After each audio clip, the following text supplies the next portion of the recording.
This is Walter J. We are continuing on the topic of electrochemistry. And electrochemistry, we said, is the relationship between chemical reactions and electric current, that is electricity. We said in terms of chemical reactions, the topic is divided into two main areas. The first area is where spontaneous chemical reactions are made to generate electric current. And this is what we discussed in galvanic cells. Then the other main area of electrochemistry is the reverse of what happens in galvanic cells. That is, electric current is made to produce chemical reactions. So we have non-spontaneous reactions which are made to occur by the effect of electric current. And that is the area that we want to discuss. That is on the topic of electrolytic cells, that is electrolysis. Now, electrolysis, as we discussed in Form 2, is the decomposition of an electrolyte by electric current. But at Form 2 level, we talked about electrolysis of binary salts, where we have only two types of one type of ion, cation, and one type of anion. And then we also looked at the circuit which we can use to study electrolysis. And this one was involving the source of power, which is the battery, which acts as electron pump. Then we have the wire, and these wires are connected to some conductors, two conductors, which we call electrodes.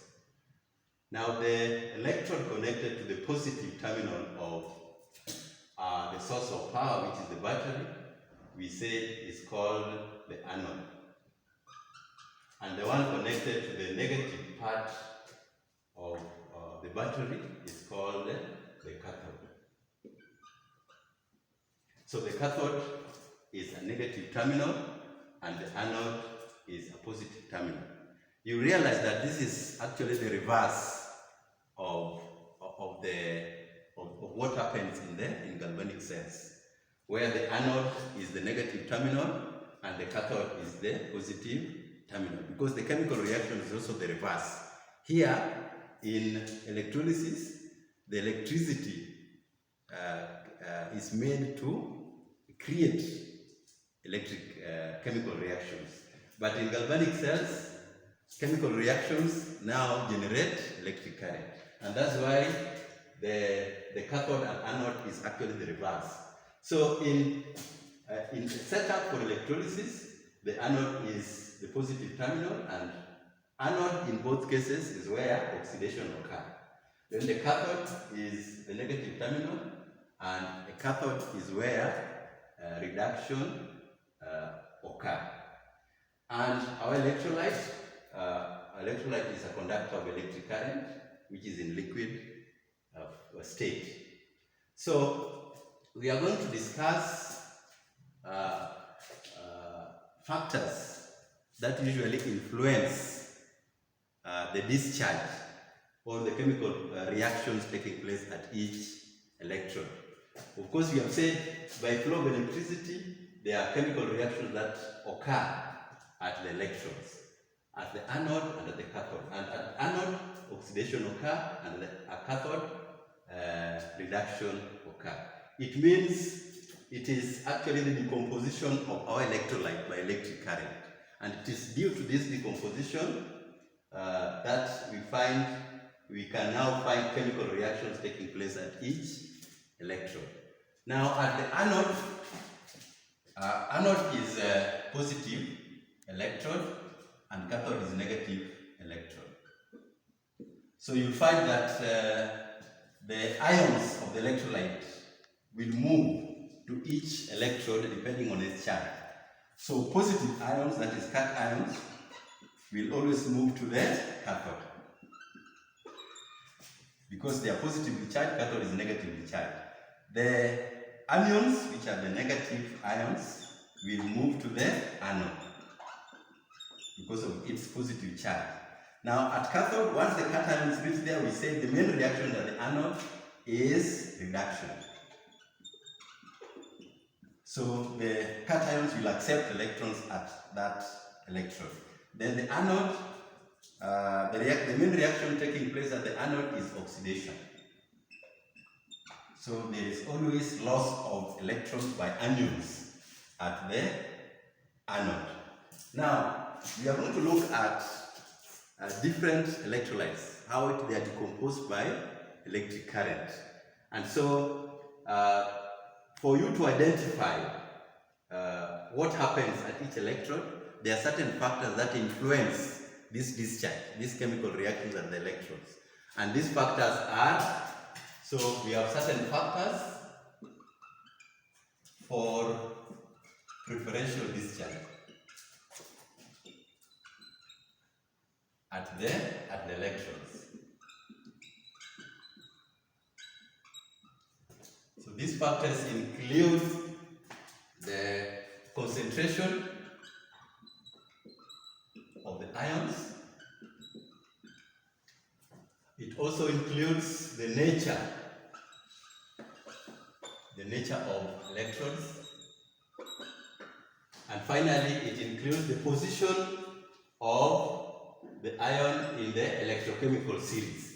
Position of the ion in the electrochemical series. Now, while discussing the decomposition of these various electrolytes, we are going to go through this using the factors that I've already listed. So one of the first electrolyte that we are going to discuss is electrolysis of sodium chloride dilute. Electrolysis of sodium chloride dilute. Now we said earlier that this is different from binary electrolytes. In electrolytes that has water inside, that is aqueous electrolytes, we normally have more than one type of cation and one type of anion in the solution. In that particular case, there must be certain factors that now will determine which ion will be discharged at each electrode. In binary it is different because there is only one type of cation and one type of anion. But in this particular case, you find that there is more than one cation and there's more and one anion. So it means you must use certain information to help you know which ion is discharged at each electrode. So these three are the factors that will determine the ion to be discharged. So in a solution of sodium chloride, we have sodium chloride giving its own ions.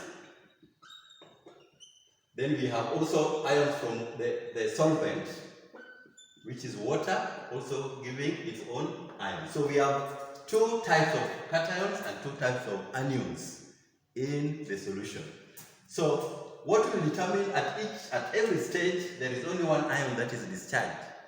So it means that either sodium or hydrogen will discharge at the cathode, and either chloride or hydroxyl will discharge at the anode. And so to determine which ion is discharged, then it is these factors that will assist us to know the ion that is which will be discharged. So in this particular case, we have sodium and hydrogen. And so the main factor that will help us know the ion, the cation that is discharged here, is the position of the cation in the electrochemical series. Now in the same series, this series is similar to the one on metal reactivity series. The arrangement is the same, where potassium is the first one and platinum is the last. So you find that the ion which is lower in the electrochemical series is the one that is preferentially discharged at the cathode. So sodium being higher than hydrogen, or hydrogen being lower than sodium, it is the hydrogen that will be discharged. So the ion that is discharged at the cathode will now be the hydrogen, because hydrogen is lower than sodium in the electrochemical series. How is hydrogen discharged? Now we said at the cathode, the reaction taking place at the cathode is always reduction. So it means hydrogen will accept electron to form hydrogen gas. And at the cathode, it is the anions that are discharged.